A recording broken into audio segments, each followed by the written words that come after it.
नमस्कार, स्वागत आहे तुमचं माझ्या आणखीन एका नवीन ब्लॉगमध्ये। तर आज भाऊबीज आहे। भाऊबीजेच्या तुम्हा सर्वांना खूप खूप शुभेच्छा। तर आज भाऊबीज निमित्त मी बनवणार आहे मस्त असा फालुदा आणि बिर्याणी।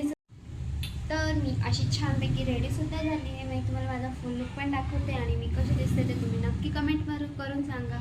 आणि हे असं छानपैकी ताट पण मी रेडी केलेलं आहे आरतीचं। तर आता आम्ही आरती करणार आहे, मी सार्थकची आणि माझ्या भावाची दुसऱ्या, ज्याचं नाव आहे आरुष। तर त्या दोघांची पण मी आरती करणार आहे।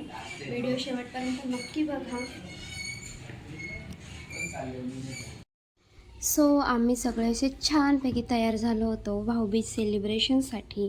आणि मी अशी खूप छान अशी साडी नेसली होती, जी की माझ्या आईची आहे। कशी आहे ती नक्की सांगा आणि मी कशी दिसते हे सुद्धा कमेंटमध्ये नक्की सांगा।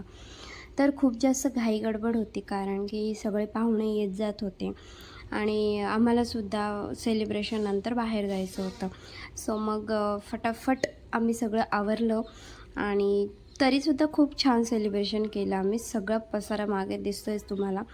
तर हे सगळे गिफ्ट होते माझ्या आईला आलेले, माझ्या पप्पांचे वगैरे, त्यांच्या बहिणींनी त्यांना घेतलेले गिफ्ट्स होते ते। आणि आम्हीसुद्धा आमचं सेलिब्रेशन केलं आणि मी सगळ्यात आधी सार्थकला ओवाळलं। तर त्यांनी मला खूप सुंदर असा ड्रेस गिफ्ट केला। खूप छान आहे, मी तुम्हाला दाखवेनच, एक मिनी ब्लॉगमध्ये तुम्हाला ते दिसतीलच। खूप छान असा ड्रेस मला घेतला होता त्याने आणि मी सुद्धा त्याला ड्रेस दिला होता। तर ते वगैरे झालं आणि त्याच्यानंतर माझी टर्न झाल्यानंतर आली माझ्या छोट्या बहिणीची। तिला आम्ही चिव बोलतो, तिचं नाव अन्वी आहे। तर तिची टर्न आली, तिनेसुद्धा खूप छान असं ओवाळलं। ह्या वर्षीची दिवाळी तर आमची खूप छान गेली, खूप सुंदर होती। भाऊबीजसुद्धा खूप छान होती। तुमची दिवाळी कशी गेली आणि तुमची भाऊबीज कशी गेली हे सुद्धा मला कमेंट सेक्शनमध्ये नक्की सांगा। आणि हो, खूप जास्त गोड झालं आहे, हो की नाही?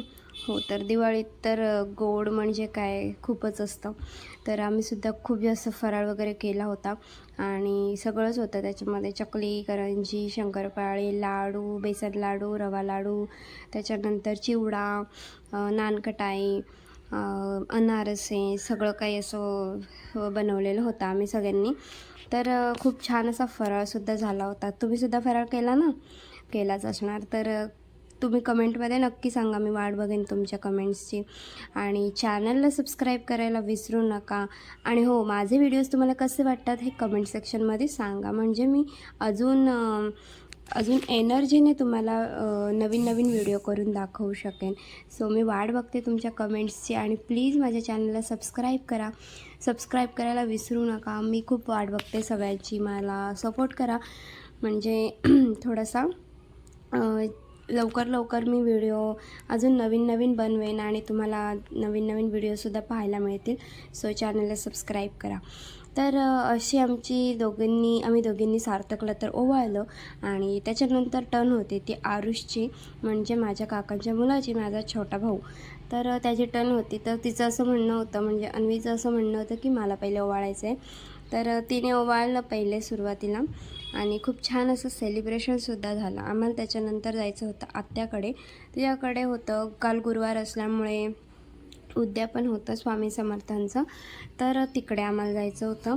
तर मग आम्ही रेडी वगैरे झालो, चेंज केला आणि मग तिकडे गेलो। तर या गेटअपवर आम्ही छान फोटोज वगैरे पण क्लिक केले, ते तुम्हाला शेवटला दिसतीलच काही फोटो। तर व्हिडिओ पूर्ण बघा, म्हणजे फोटोसुद्धा तुम्हाला बघायला मिळतील। तर त्यानेही तिला छानपैकी असा ड्रेस गिफ्ट केला होता आणि मलासुद्धा त्याने छान असा ड्रेस गिफ्ट केला। तिनेसुद्धा त्याला फुल ड्रेस, म्हणजे जीन्स आणि शर्ट आणि टी शर्टसुद्धा गिफ्ट केलं। आणि मग हा सार्थक त्याच्या बहिणींकडे जायला निघाला होता। तर सार्थकला 6 जणी आम्ही बहिणी ओवाळतो। तर आम्ही दोघी आणि माझ्या दुसऱ्या काकांच्या मुली आहेत, त्या ओवाळतात त्याला। तर अशा त्याच्याकडे 6 जणी बहिणी आहोत आम्ही। तर तो तिकडेसुद्धा गेला होता। आणि तुमच्याकडे पाऊस पडला की नाही? आमच्याकडे तर खूप जास्त पडला, एकतर लक्ष्मीपूजनाच्या दिवशीसुद्धा आणि भाऊबीजेच्या दिवशीसुद्धा खूप जास्त पाऊस पडला। आणि इतकी मेहनतीने पप्पांनी रांगोळी काढली होती खूप छान दोन्ही दिवशी, आणि त्याचा मिनी ब्लॉग आला आहे, तुम्ही बघितला नसेल तर लिंक डिस्क्रिप्शनमध्ये देते, नक्की एकदा बघून घ्या। आणि कशी वाटते ते कमेंट सेक्शनमध्ये नक्की सांगा। तर खूप छान अशी रांगोळी काढली होती, पण पावसाने ती सगळी घालवली एका क्षणात. त्याचं नव्हतं करून टाकलं त्या रांगोळीचं. तर खूप जास्त वाईट वाटत होतं, कारण इतकी मेहनत करून मग सगळं वाहून गेलं. पण ठीक आहे, खूप छान काढल्या होत्या रांगोळ्या. बघा एकदा तुम्ही. आणि माझे ब्लॉग्स तुम्हाला कसे वाटतात हे कमेंट सेक्शनमध्ये नक्की सांगा. चॅनलला सबस्क्राईब करायला विसरू नका. लाईक करा, शेअर करा आणि व्हिडिओज कसे वाटतात हे कमेंट करून नक्की सांगा. धन्यवाद आणि हो, हॅपी दिवाळी वन्स अगेन.